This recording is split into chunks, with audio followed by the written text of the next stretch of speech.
Bismillahirrahmanirrahim. Assalamualaikum warahmatullahi wabarakatuh. Innal hamdalillah nahmaduhu wa nasta'inuhu wa nastaghfiruh wa na'udzu billahi min shururi anfusina wa min sayyiati a'malina. Man yahdihillahu fala mudilla lahu ومن يضلل فلا هادي له وأشهد أن لا إله إلا الله وحده لا شريك له وأشهد أن محمدا عبده ورسوله اللهم صل وسلم وبارك على نبينا محمد وعلى آله وأصحابه ومن تبعهم بإحسان إلى يوم الدين أما بعد. Ma'asyiral muslimin rahimani wa rahimakumullah, melanjutkan kembali kajian kita membahas bait-bait syair yang disusun oleh Al-Imam Ibn Abil Izz Al-Hanafi rahimahullah, yang berjudul Al-Urjuzah Al-Mi'iyah fi Dzikri Hali Asyrafil Bariyah. Dan kita sekarang masuk pada atau meneruskan bait yang ke-60. Bait yang ke-60. Qala an-Nadhim rahimahullah: wa Zainaban thumma ghaza ila Uhud fi syahri Syawal wa Hamra'il Asad. Dan Nabi SAW juga menikahi Zainab, yaitu Zainab bintu Khuzaimah Al-Hilaliyah.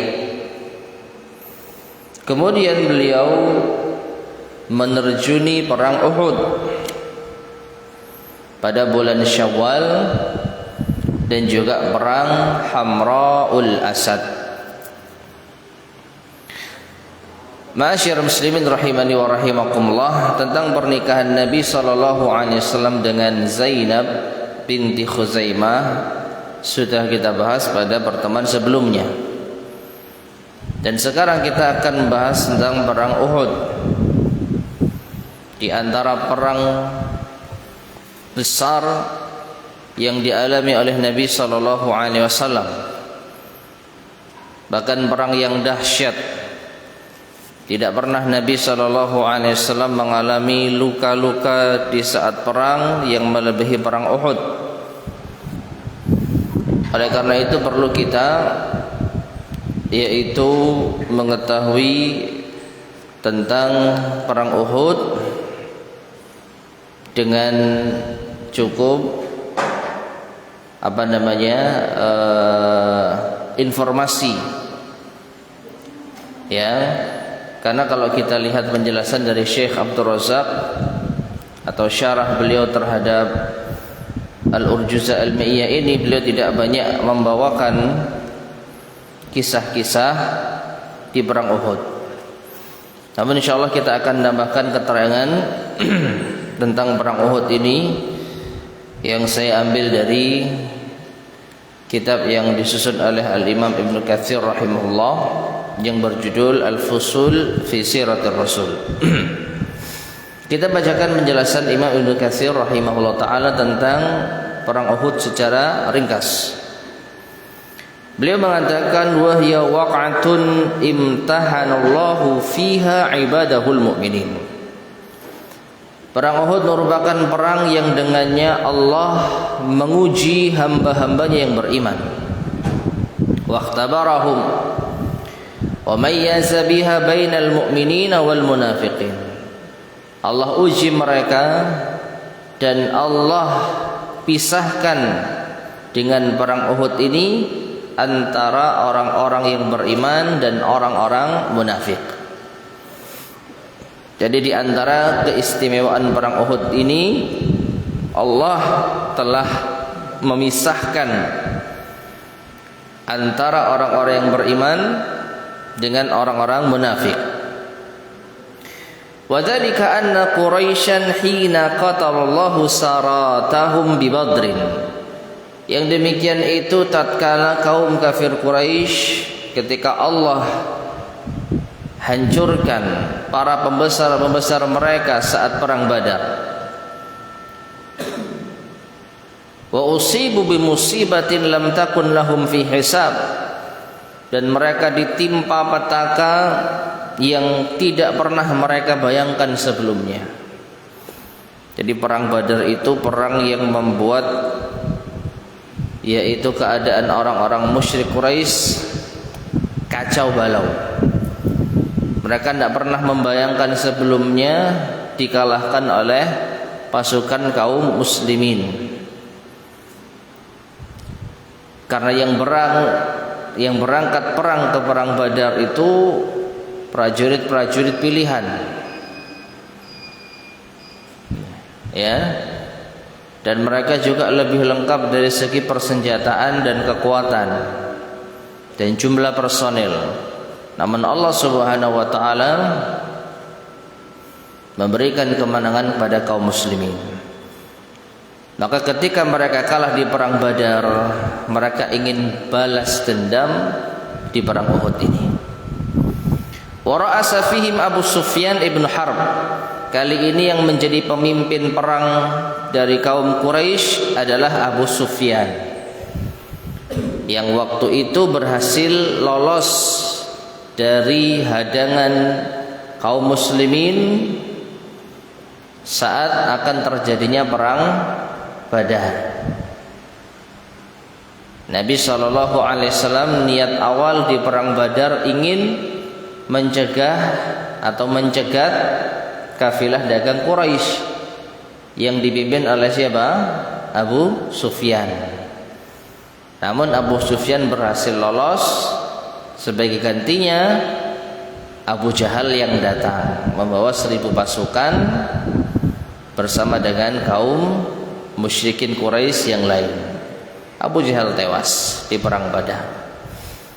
Nah, di perang Uhud Abu Sufyan lah yang memegang kendali pimpinan perang. Li'adami akabirhim, karena sudah enggak ada lagi pembesar yang lain. Wa jaa'a kama dzakarna ila atrafil madinati fi ghazwatis Sawiq. Dan awalnya Abu Sufyan ini pernah datang ke kota Madinah, di tepi kota Madinah saat perang Sawiq, yang pernah kita sampaikan juga, yaitu Abu Sufyan setelah kekalahan dari perang Badar sempat bernazar tidak akan mandi besar sebelum melakukan pembalasan. Nah, akhirnya Abu Sufyan membawa beberapa pasukan menyerang pinggiran kota Madinah dengan membakar dinding-dinding kota Madinah yang terbuat dari pohon-pohon kurma dan membunuh sebagian orang. Setelah itu kabur, melarikan diri, dikejar oleh Rasulullah SAW. Maka untuk meringankan beban kendaraan mereka lempar adonan roti yang terbuat dari gandum. Nah, adonan roti ini disebut dengan sawiq. Adonan roti ini diambil oleh Rasulullah SAW dan pasukannya, dijadikan sebagai harta rampasan perang. Nah, jadi sudah pernah Abu Sufyan itu datang ke kota Madinah untuk melakukan pembalasan, tapi itu hanya demi kepentingan diri sendiri supaya dia bisa menunaikan nazarnya, supaya dia bisa memenuhi janjinya. Karena kalau dia nggak nyerang, dia akan tertahan dengan nazarnya, tidak akan mandi besar sebelum menyerang kota Madinah. Nah, adapun kali ini beliau Abu Sufyan tidak main-main. Yujammi'u Quraisyan, ia mengumpulkan orang-orang Quraisy wa yu'allibu ala Rasulillah sallallahu alaihi wasallam wa ala muslimin, mengajak mereka untuk menyerang Rasulullah sallallahu alaihi wasallam dan kaum muslimin. Wa jamma'a qariban min 3,000 min Quraisyin. Maka Abu Sufyan berhasil mengumpulkan kurang lebih 3.000 pasukan Quraisy. Ya, 3 kali lipat dari perang Badar. Kalau perang Badar Abu Jahal hanya membawa 1.300, tapi di tengah jalan berkurang 300. Itu di perang Badar. Adapun di perang Uhud Abu Sufyan membawa 3.000 pasukan. Wal hulafa wal ahabish, demikian pula sekutu-sekutunya dan orang-orang Ahabish. Ahabish adalah orang perkampungan dari Bani Mustalik dan Bani Haun bin Khazimah, yang mereka itu berkumpul di suatu gunung yang bernama Hubshi, gunung yang ada di bawah kota Mekah. Nah, maka mereka orang-orang yang tinggal di dekat gunung ini bersekutu dengan orang-orang Quraisy, sehingga ketika orang-orang Quraisy berangkat perang, maka orang-orang Ahabis ini pun turut serta. Waja'u binisaihim, mereka orang-orang Quraisy itu datang menyerang Rasulullah SAW dengan membawa para wanita mereka, li'alla yafirru, agar pasukan-pasukan perangnya tidak lari. Jadi istri-istri mereka dibawa supaya memotivasi mereka untuk berperang dengan gigih. Karena apa? Kalau mereka tidak membawa istri-istri mereka, bisa jadi mereka akan malas-malasan ketika perang, karena nggak ada yang diberatkan. Tapi kalau membawa istri-istri mereka, mau nggak mau mereka harus berjuang dengan gigih. Kalau tidak, istri mereka nanti akan ditawan. Ya, istri mereka akan ditawan. Dan ini adalah kehinaan bagi mereka. Jadi mereka membawa para wanita untuk memotivasi mereka agar lebih gigih di dalam berperang. Fanazala qariban min jabal Uhudin bimakanin yuqalu lahu Ainain. Maka mereka pun singgah atau menempati posisi dekat dengan gunung Uhud di suatu tempat yang dinamakan Ainain. Ya, ada yang mengatakan gunung Ainain, dekat dengan gunung Uhud. Wa dzalika fi Syawalin minas sanati tsalisah, dan ini terjadi di bulan Syawal di tahun ketiga Hijriah. Jadi 1 tahun setelah perang Badar. Perang Badar terjadi pada bulan apa? Ramadan di tahun kedua Hijriah. Selang setahun perang Uhud. Jadi cukup mudah kita menghafal waktu 2 perang besar ini. Badar bulan Ramadan tahun kedua Hijriah, Uhud bulan Syawal tahun ketiga Hijriah. Nah,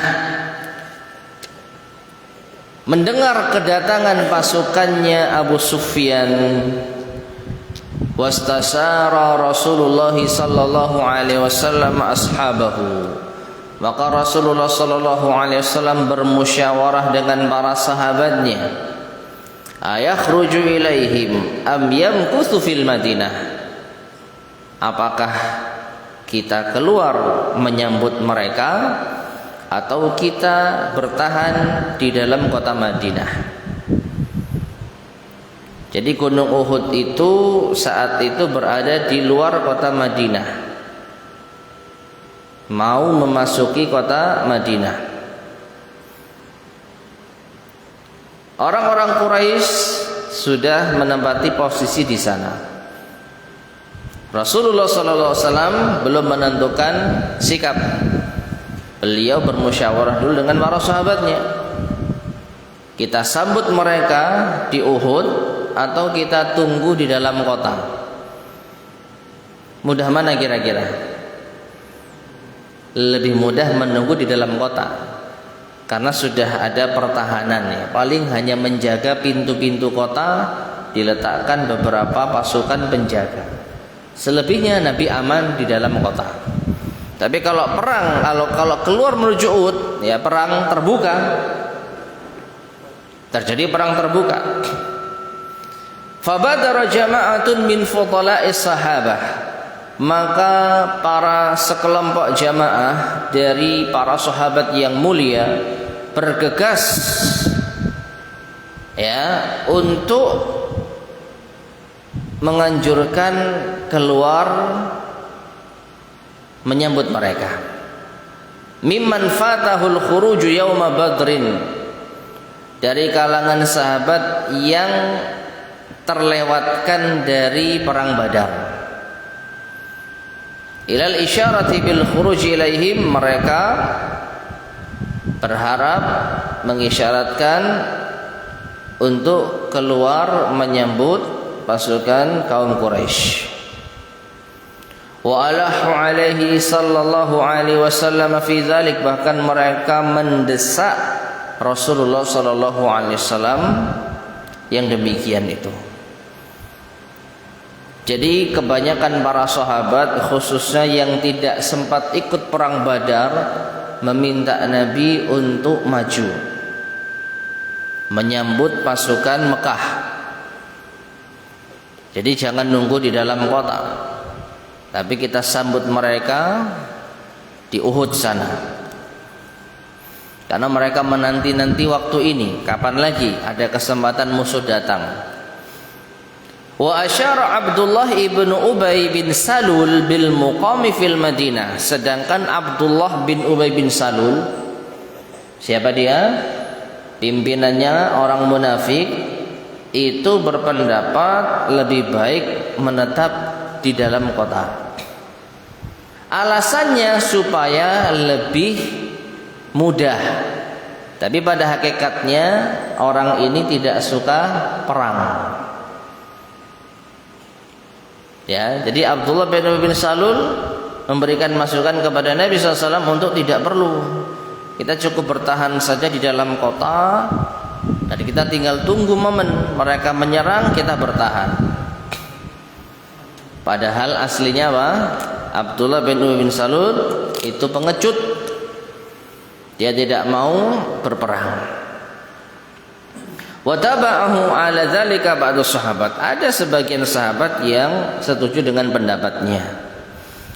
Namun fa'ala haulaika 'ala Rasulillah sallallahu alaihi wasallam. Kelompok pertama itu yang mendesak Nabi SAW. Jadi kalah suara. Lebih banyak yang ingin menyambut mereka di Uhud daripada bertahan di dalam kota Madinah. Akhirnya fanahada wa dakhala baitahu, Nabi sallallahu alaihi wasallam bangkit lalu masuk rumahnya. Wa labisa la'matahu, lalu beliau memakai baju perangnya. Wa kharaja alaihim, lalu keluar menemui mereka lagi. Melihat Nabi sudah siap seperti ini, waqad inthana azmu ba'dhi ulaik, sebagian para sahabat mulai kendor semangatnya karena mereka merasa nggak enak. Mungkin kita kelewatan ya minta Rasulullah SAW untuk perang menyambut mereka di Uhud. Bisa jadi Nabi SAW ingin bertahan, tapi karena kita mendesak, akhirnya beliau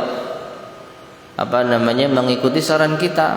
Nah, akhirnya mereka mengatakan, ya Rasulullah, in ahbabta an tamkutha fil Madinah faf'al. Wahai Rasulullah, jika Anda lebih ingin untuk bertahan di dalam kota Madinah, silakan. Jadi para sahabat merasa tidak enak dengan Nabi SAW. Akhirnya mereka berubah pikiran.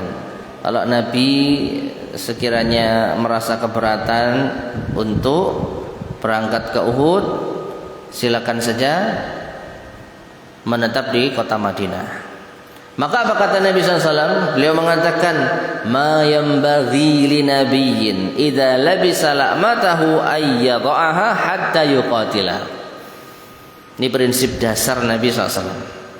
Beliau mengatakan tidak patut bagi seorang nabi yang sudah mengenakan baju perangnya lalu ia letakkan kembali. Gak pantas. Harus melanjutkan hingga pertempuran tiba. Ya. Jadi sudah terlanjur pakai baju perang maka harus berangkat. Akhirnya Nabi SAW pun berangkat menuju Uhud fi alfin dengan membawa pasukan berjumlah 1000 personil. Tadi pasukannya Quraisy berapa?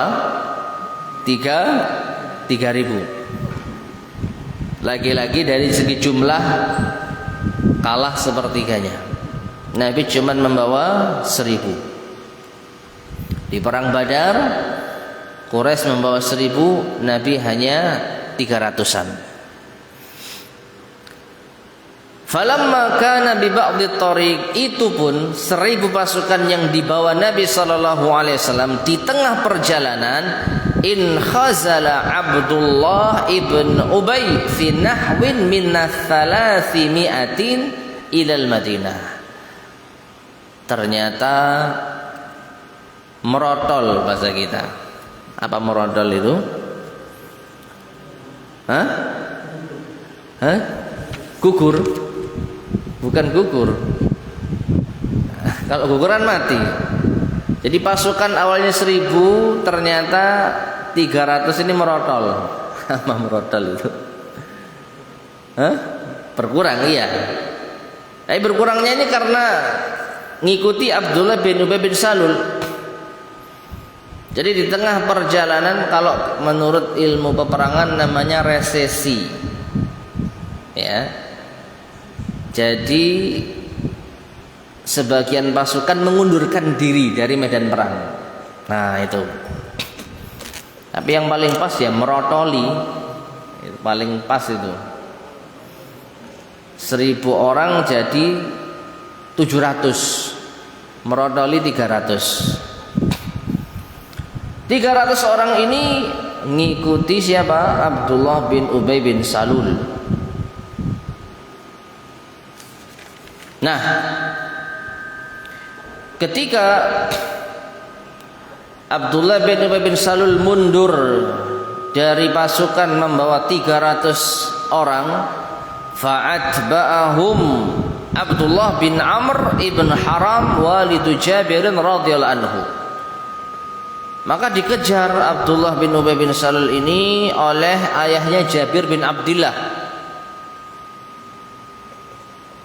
yang bernama Abdullah bin Amr bin Haram. Ya, yuwabbihuhum wa yahudhum ala rujul.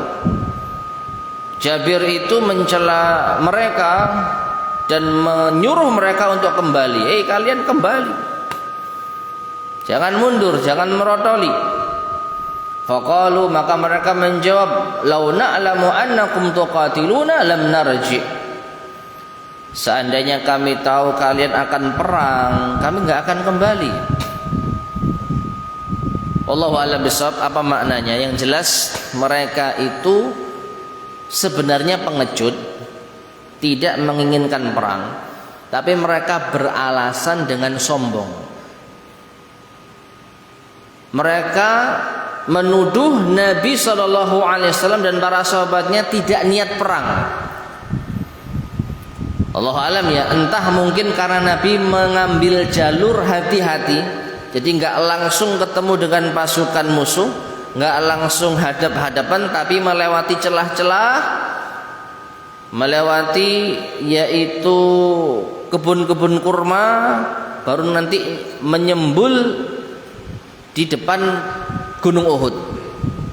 Ini kalau kita nggak melihat ilustrasinya memang agak sulit membayangkan ya. Jadi saya sarankan teman-teman bisa melihat ya paling tidak kalau ada animasi ya, animasi peta saat perang Uhud. Jadi Nabi SAW nggak langsung menghadapi orang-orang musyrik dari depan yang dari tempat terbuka. Tapi Nabi melewati jalur yang berbeda, baru setelah itu keluar bertemu dengan pasukan. Ada di celah-celah bukit gitu ya. Nah, mungkin saja kelompoknya Abdullah bin Ubay bin Salul ini menjadikannya sebagai alasan, enggak niat perang gitu loh. Kalau kalian benar-benar perang, kami enggak akan kembali. Seakan-akan menuduh kalau Nabi SAW enggak niat perang. Padahal Nabi hanya memainkan strateginya. Ada waktunya, ada saatnya, enggak langsung ujuk-ujuk ketemu musuh. Apalagi dari segi jumlah kalah. Tapi mereka dengan sombongnya mengatakan, kami kalau perang beneran enggak akan kembali. Nah ini, falamma abau alaihi raja'a anhum wasabbahum. Maka ketika 300 orang yang mundur dari perang ini tidak mau diajak kembali, akhirnya ayahnya Jabir bin Abdullah pun mencela mereka dan kembali ke pasukan. Jadi sudah dikasih nasihat tidak mempan, akhirnya ayahnya Jabir bin Abdullah kembali ke pasukan. Nah ternyata Nabi SAW tidak keberatan sama sekali dengan pengunduran diri mereka. Wastaqalla Rasulullah sallallahu alaihi wasallam biman baqiya ma'ahu. Bahkan Nabi SAW lebih leluasa bersama dengan pasukan yang tersisa. Berapa sisanya tadi? 700. Ya. Kenapa? Karena yang 700 ini dipastikan semuanya orang-orang yang beriman. Itu poin utama. Bayangkan kalau 300 pasukannya orang-orang munafik itu masih ada di barisan kaum muslimin, bisa jadi justru akan memadaratkan umat Islam. Tapi dengan mundurnya orang-orang munafik, maka bisa dipastikan di tubuh kaum muslimin seluruhnya itu orang-orang yang beriman. Jadi nggak perlu khawatir ada masalah ke depannya. Hatta nazala syir Uhud fi ghadwatil wadi ilal jabal.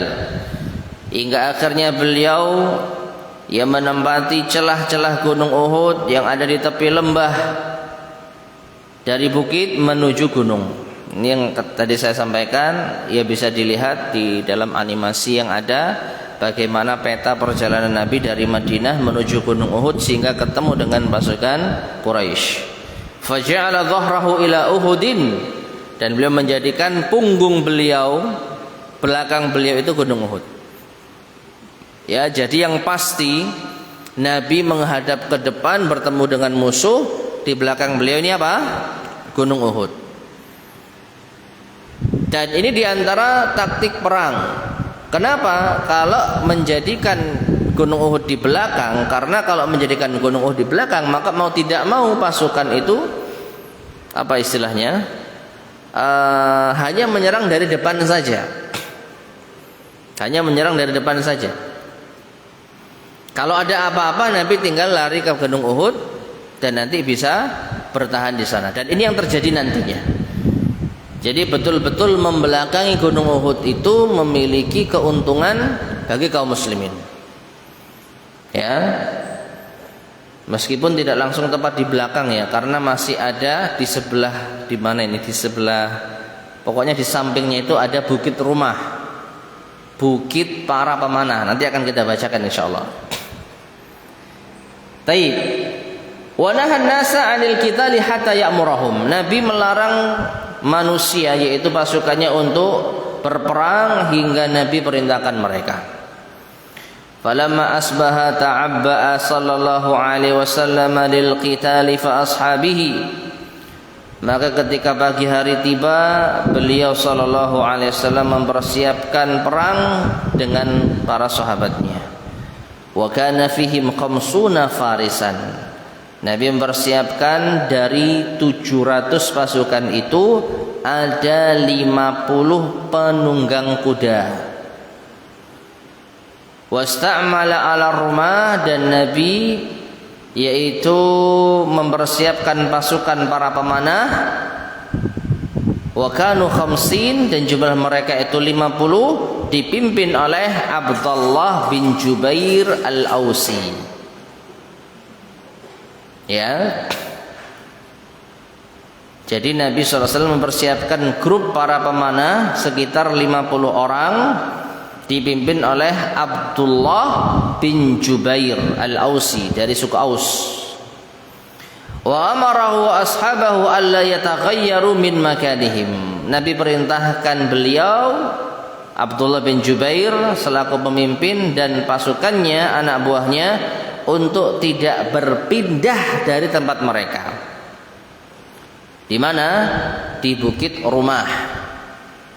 Bukitnya tidak terlalu tinggi, tapi cukup untuk pos pemanah.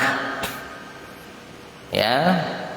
Jadi di tempat yang strategis untuk memanah musuh kalau sekiranya musuh itu mau menyerang kaum muslimin.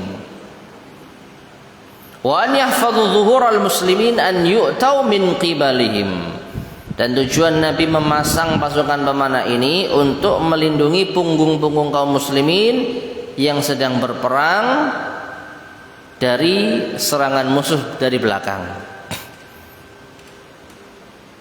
Jadi kalau mau kita sedikit gambarkan ya, misalkan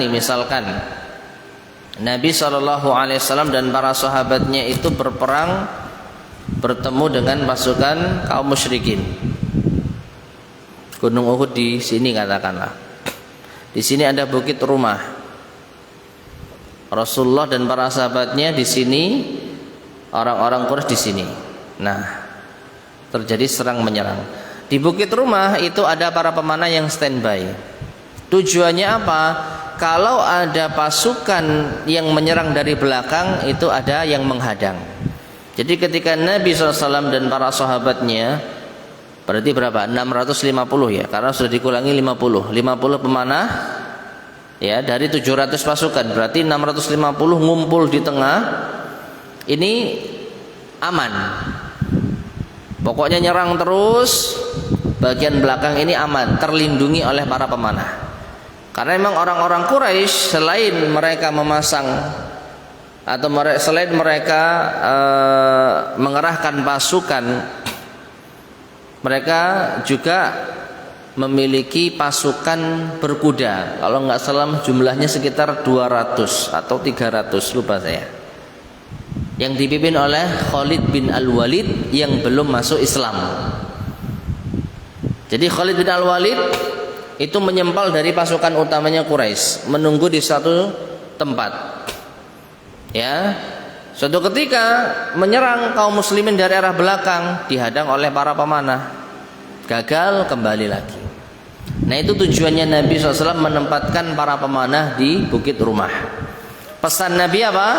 Jangan beranjak apapun yang terjadi, menang ataupun kalah, pokoknya standby di bukit tersebut.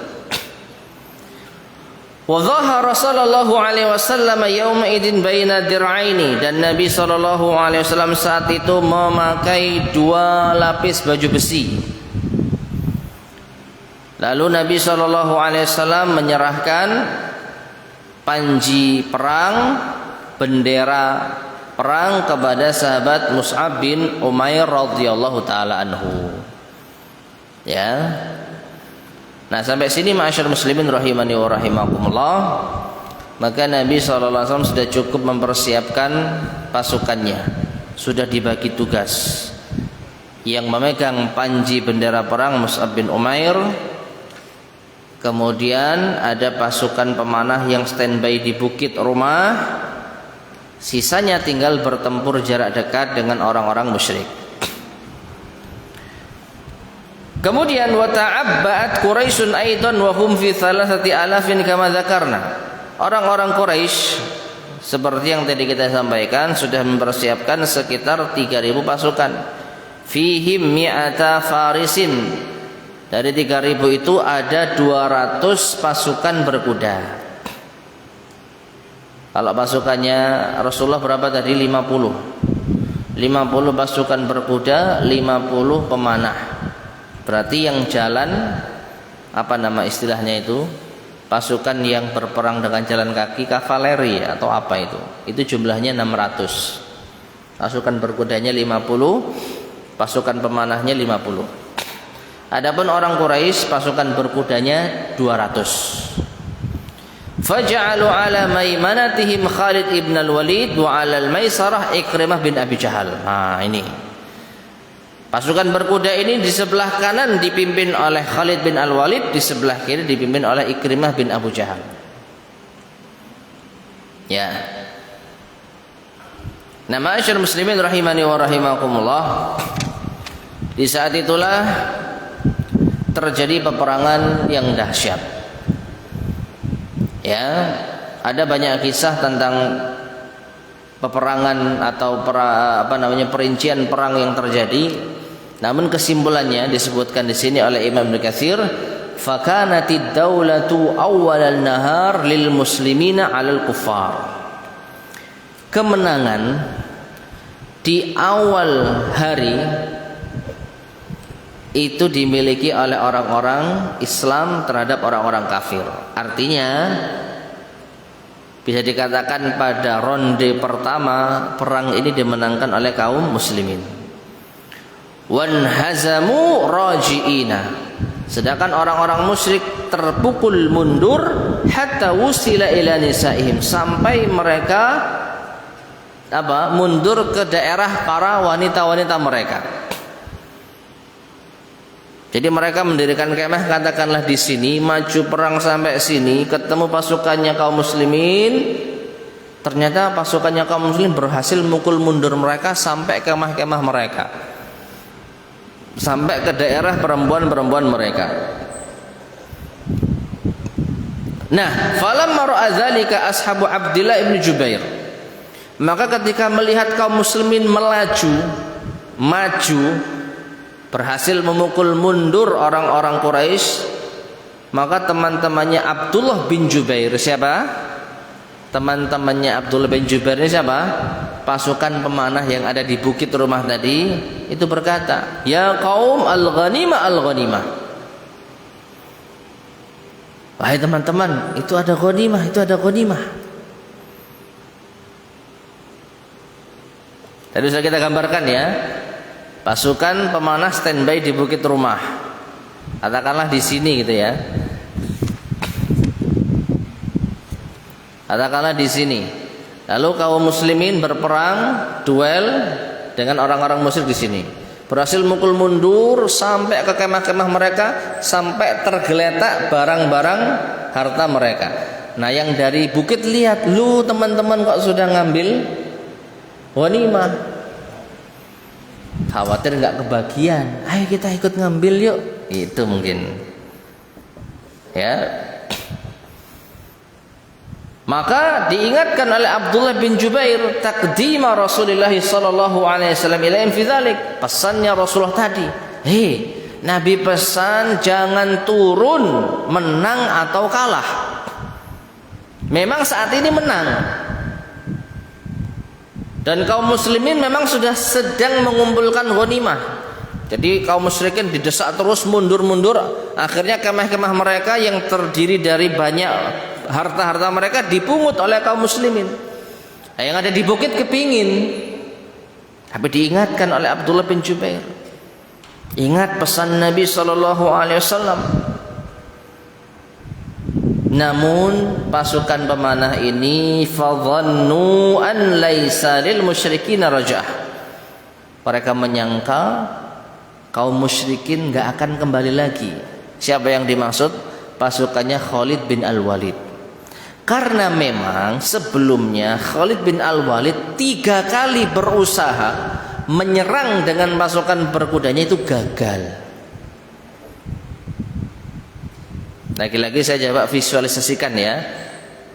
Jadi kaum muslimin dan orang-orang musyrik berperang di sini, anggaplah ini perang di daratan. Bukit pemanah di sini dengan para pemanah 50 orang standby. Pasukannya Khalid bin Al-Walid berkuda 200 orang itu dari tepi, mencoba menyerang dari sisi belakang. Ya, dari sisi belakang. Belakangnya kaum muslimin. Kaum muslimin di sini nih, mau mencoba menyerang dari sisi samping atau belakang, dihadang oleh para pemanah. Kembali. 50 pemanah dengan 200 pasukan berkuda masih masuk akal. Masih masuk akal. Ya, apalagi dari atas. Datang kedua kalinya mencoba untuk menyerbu dari arah belakang, gagal lagi. Sampai 3 kali gagal. Nah, setelah kegagalan yang ketiga, Khalid bin Al-Walid tetap memantau situasi. Nunggu dia di suatu tempat yang tersembunyi. Kaum muslimin sudah mulai merangsek maju, mendesak orang-orang musyrik sampai ke tenda mereka. Para pemanah melihat, kayaknya kita sudah menang ini. Kaum musyrikin sudah terpukul mundur, kita akan ikut-ikut mengumpulkan ghanimah. Diingatkan oleh pemimpin, jangan, pesan Nabi kita nggak boleh apa? Turun apapun yang terjadi. Maka mereka mengira, wis talah nggak balik kok nanti itu Khalid. Jadi mereka yakin, dalam artian menduga pasukannya Khalid bin Al-Walid itu sudah kapok, menyerang 3 kali gagal, ya paling nggak akan berani lagi. Ternyata jamaah sekalian rahimani wa rahimakumullah, ketika pasukan pemanah itu turun, itu hanya menyisakan 9 orang. Berarti 41 turun, 9 orang standby. Di antara 9 orang itu pimpinan mereka Abdullah bin Jubair tetap setia dengan perintah Rasulullah SAW. Turunlah 41 orang sambil memungut ghanimah yang sudah tergeletak, karena kaum muslimin sudah berhasil memukul mundur orang-orang musyrik. Wa qarral farsan atau al-fursan minal musyrikin, dan ternyata para pasukan berkudanya orang-orang musyrik kembali lagi. Fawajadu tilkal furjata qad khalat minar rumah, dan mereka melihat ada celah yang ditinggalkan oleh para pemanah. Ini telatennya Khalid bin Al-Walid, 3 kali gagal masih berusaha untuk tetap tenang. Enggak langsung gabung dengan pasukan utama, tetap memantau situasi. Tidak salah kalau beliau itu ketika masuk Islam mendapat gelar Saifun min Suyufir Rahman. Khalid bin Al-Walid adalah pedangnya Allah, karena memang ahli berperang. Ternyata benar, ketika pasukan pemanah turun, maka Khalid bin Al-Walid langsung tancap gas memacu kudanya menyerang pasukan kaum muslimin dari arah belakang. Ada yang mengatakan mengitari bukit, ada yang mengatakan tidak. Jadi gini gambarannya jamaah. Ya, tadi ini katakanlah bukit rumah ya, bukit rumah. Di sini kaum muslimin berhasil memukul mundur, ya, berhasil memukul mundur. Bukit rumah di sini. Turun berapa tadi? 41 orang, menyisakan 9 orang. Awalnya Khalid bin Al-Walid itu menyerang dari sisi sini, dipanahi mundur 3 kali. Untuk yang keempat, ketika melihat ada celah, ada yang mengatakan Khalid bin Al-Walid itu lewat belakang. Tapi ada yang mengatakan enggak, tetap lewat jalan yang sama. Apapun itu, Khalid bin Al-Walid melihat celah, 9 orang pemanah yang tersisa, 200 yakin ngatasi. Kalau tadi 50 musuh 200 masih unggul para pemanah, ya.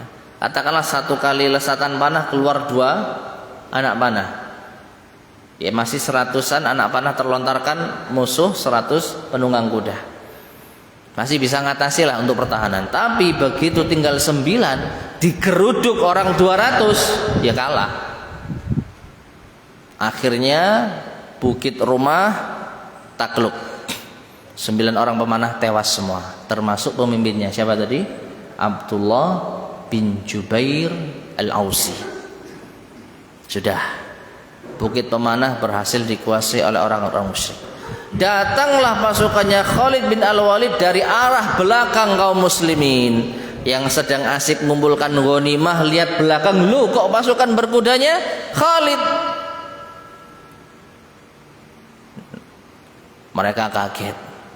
Yang depan yang berhasil memukul mundur orang-orang musyrik, ketika orang-orang musyrik tahu, lu ternyata Khalid sudah sampai sana, ayo kita balik lagi.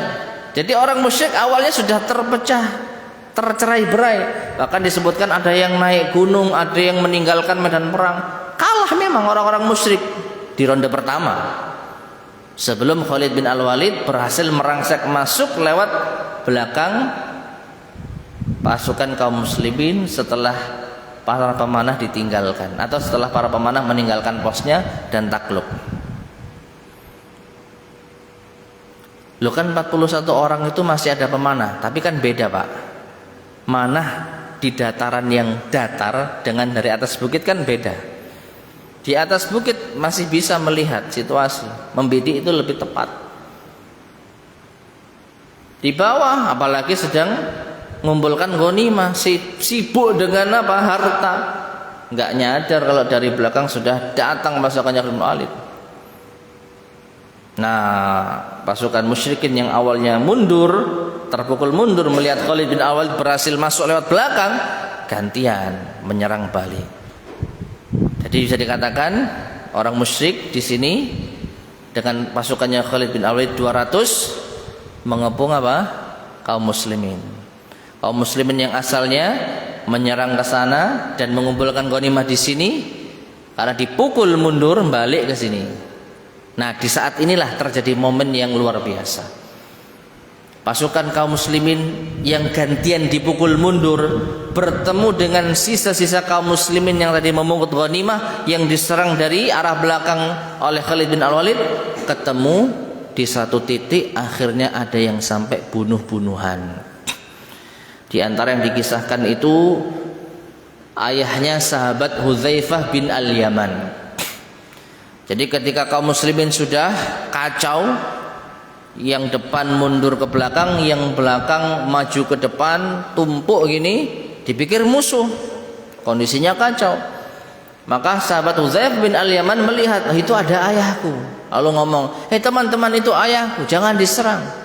Ternyata qadarullah diserang, mati. Lalu sahabat Hudzaifah bin Al-Yaman mengatakan, semoga Allah mengampuni dosa-dosa kalian. Ya memang nggak bisa disalahkan, kondisinya kacau balau. Ya.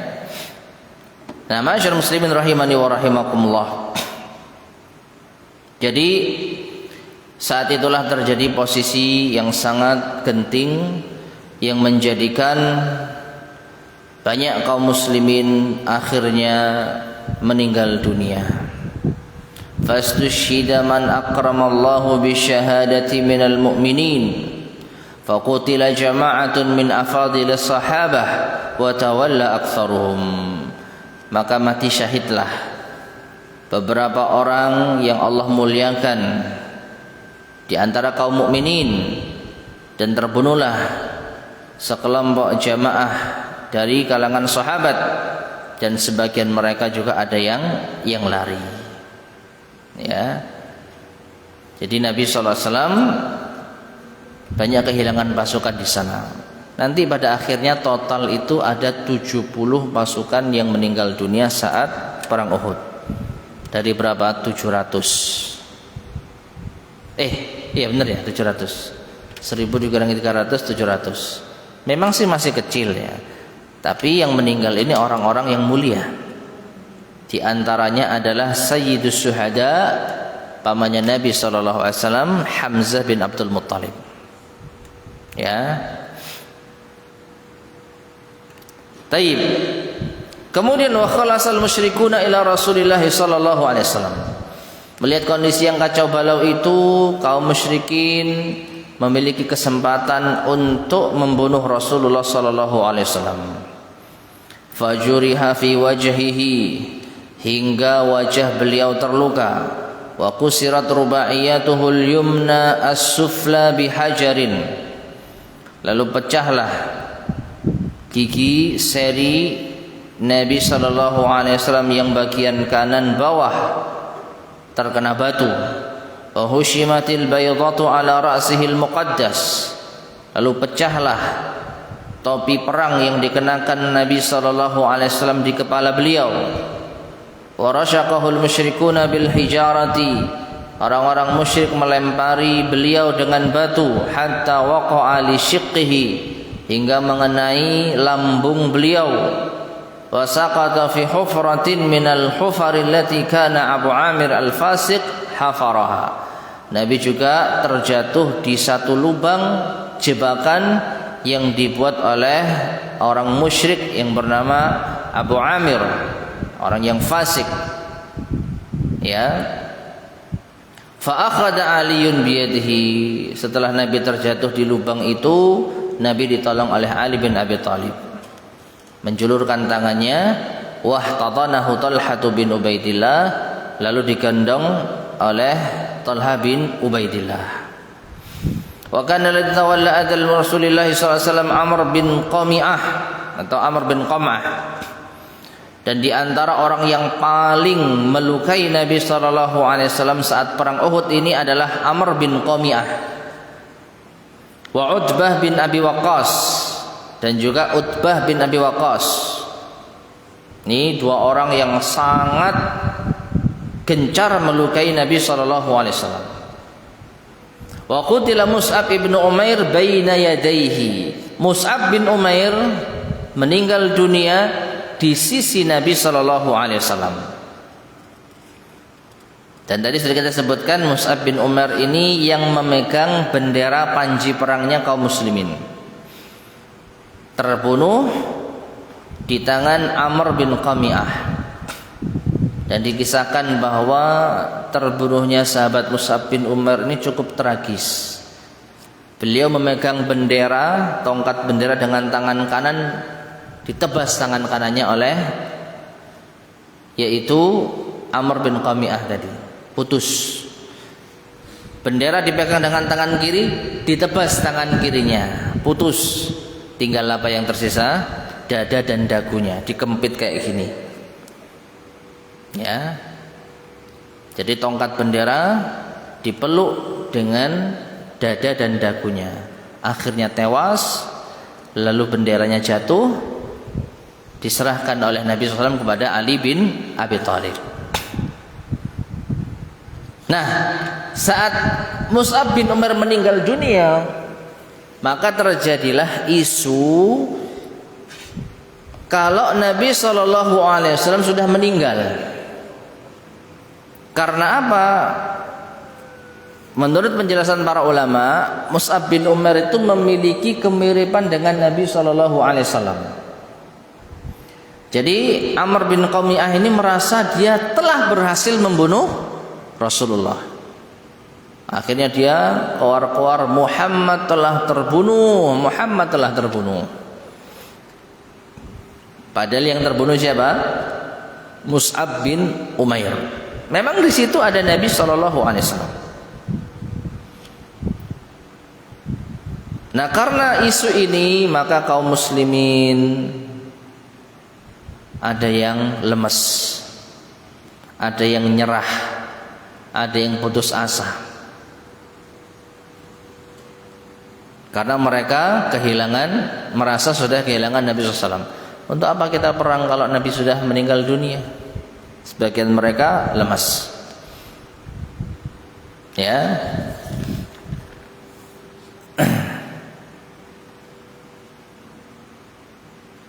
Nah, ketika melihat kaum muslimin ada yang lemas, tidak semangat, ada seorang sahabat yang bernama Anas bin Nadhr mencoba untuk membangkitkan semangat kaum muslimin. Ketika ia melewati sebagian kaum muslimin yang sudah menyerah, yang sudah meletakkan tangan-tangan mereka, maka Anas mengatakan, "Ma tantazirun?" Apa yang kalian tunggu? Ngapain kalian istirahat, bahasa kita? Qalu, para sahabat mengatakan, qutila Rasulullah sallallahu alaihi wasallam. Rasul sudah meninggal dunia. Maksud mereka apa? Ngapain kita perang kalau Rasulullah SAW sudah meninggal dunia? Apa yang mau kita perjuangkan? Faqal, maka Anas bin Nadhr mengatakan, ma tasna'una fil hayati ba'da. Kalau gitu ngapain kalian hidup? Kalau gitu kalian mau berbuat apa? Sepeninggal Nabi kalian mau hidup untuk apa? Qumu famutu ala ma mata alaihi. Bangkit, berdiri, matilah kalian sebagaimana Nabi SAW meninggal dunia. Ini lebih masuk akal ya. Kalau Nabi sudah benar-benar mati, ya sudah. Apa yang mau kita harapkan? Mending mati saja sekalian, bertemu dengan Nabi SAW segera di akhirat. Ya. Nah, disinilah semangat kaum muslimin mulai bangkit kembali. Tsumma istaqbalan nas, lalu Anas bin Nadhr ini menghadap kepada manusia, falaqiya Sa'ad bin Mu'adz, bertemu dengan Sa'ad bin Mu'adz. Faqal, ya Sa'ad, wallahi inni la ajidu rihal jannah min duni Uhud. Wahai Sa'ad, sungguh aku telah mencium bau surga dari balik gunung Uhud ini. Hingga akhirnya Anas bin Nadhr maju di medan pertempuran hingga akhirnya tewas, meninggal dunia. Wa wujida bihi sab'una darbatan, dan ketika jenazahnya berhasil ditemukan oleh kaum muslimin pada keesokan harinya, dijumpai luka di tubuhnya itu mencapai 70. Di zaman itu belum ada tim apa Pak namanya? Forensik. Tapi kok bisa nyebut 70 ya?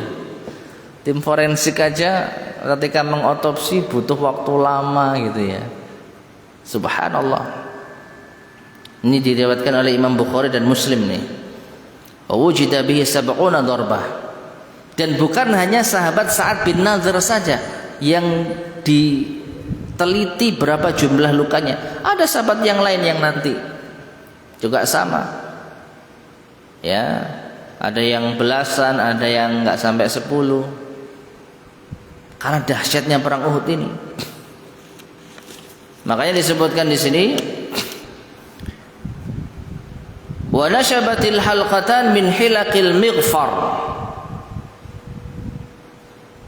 Dan dua keping dari kepingan-kepingan pelindung kepala Nabi SAW itu menancap di wajah beliau SAW. Jadi pelindung kepala, topi perang, Allahu alam ya, itu ada kepingan logam yang patah karena diserang oleh musuh, lalu patahannya itu menancap di pipinya Nabi SAW sampai berdarah mengucur deras. Fantaza'ahuma Abu Ubaidah bin Al-Jarrah. Lalu dua kepingan besi yang menancap di pipi Nabi SAW itu diambil oleh Abu Ubaidah bin Al-Jarrah. Wa ghadda 'alaihima hatta saqatat thanayah. Dan Abu Ubaidah mencabut dua keping besi ini bukan dengan tangan, tapi dengan gigi. Wallahu a'lam bishawab ya. Mungkin kalau pakai tangan nanti merucut. Ya, kepingan itu kan licin, nancep di pipi. Kalau pakai tangan nanti merucut gak mari-mari sakno Nabi SAW. Saya merucut. Nanti Nabi akhirnya apa? Digigit. Jadi kepingan itu yang menancap digigit pakai gigi. Ya kayak gini. Pelan-pelan sampai patah giginya Abu Ubaidah bin Al-Jarrah. Gigi seri. Dipakai untuk jepit logam. Ya. Karena harus keras. Kalau nggak keras nanti nggak bisa lepas. Nah, karena saking kerasnya ketika gigit kepingan logam tadi, patahlah giginya Abu Ubaidah bin Al-Jarrah. fakana iltahamu, ya akhirnya menjadikan ompong gigi saniyatuhu, ya giginya Abu Ubaidah bin Al-Jarrah. Wa amtassa Malik bin Sinan walidu Abi Sa'id Al-Khudri ad-dam min jurhi. Ada lagi kisahnya Malik bin Sinan, ayahnya Abu Sa'id Al-Khudri, menghisap luka yang ada pada Nabi SAW. Jadi lukanya Nabi dihisap supaya tidak mengucur deras. Ya, luar biasa. Wa adrakal musyrikuna Rasulullah sallallahu alaihi wasallam.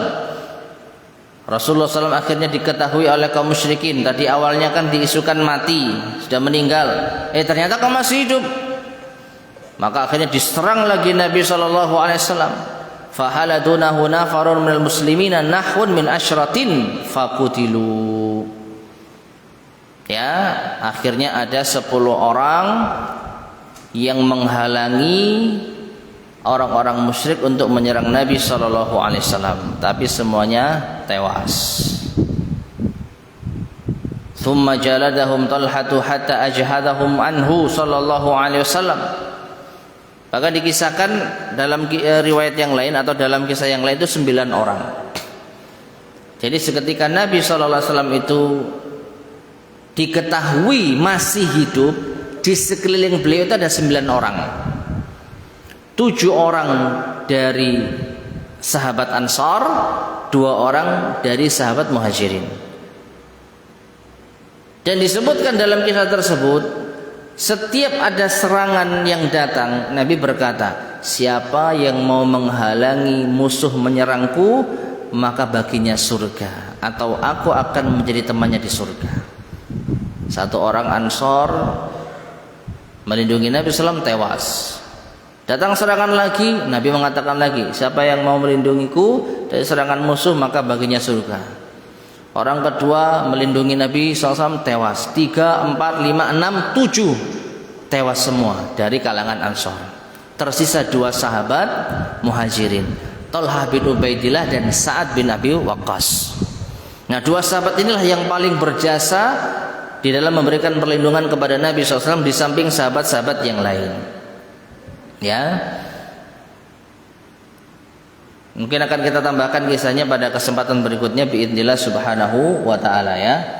Jadi pembahasan kita saat perang Uhud ini insyaallah sampai pada terdesaknya Nabi SAW bersama dengan sahabat Talha bin Ubaidillah dan sahabat Sa'ad bin Abi Waqqas radhiyallahu ta'ala anhu.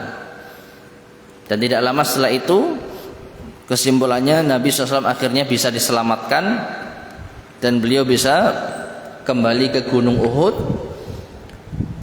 melarikan diri naik gunung sehingga tidak bisa dikejar oleh orang-orang musyrik Quraisy. Wallahu taala alam bissawab. Tayyib masyarakat muslimin rahimani wa rahimakumullah. Ini yang mungkin kita bisa sampaikan pada kesempatan di sore hari ini. Mudah-mudahan bermanfaat. Kurang lebihnya saya mohon maaf. Kita akhiri.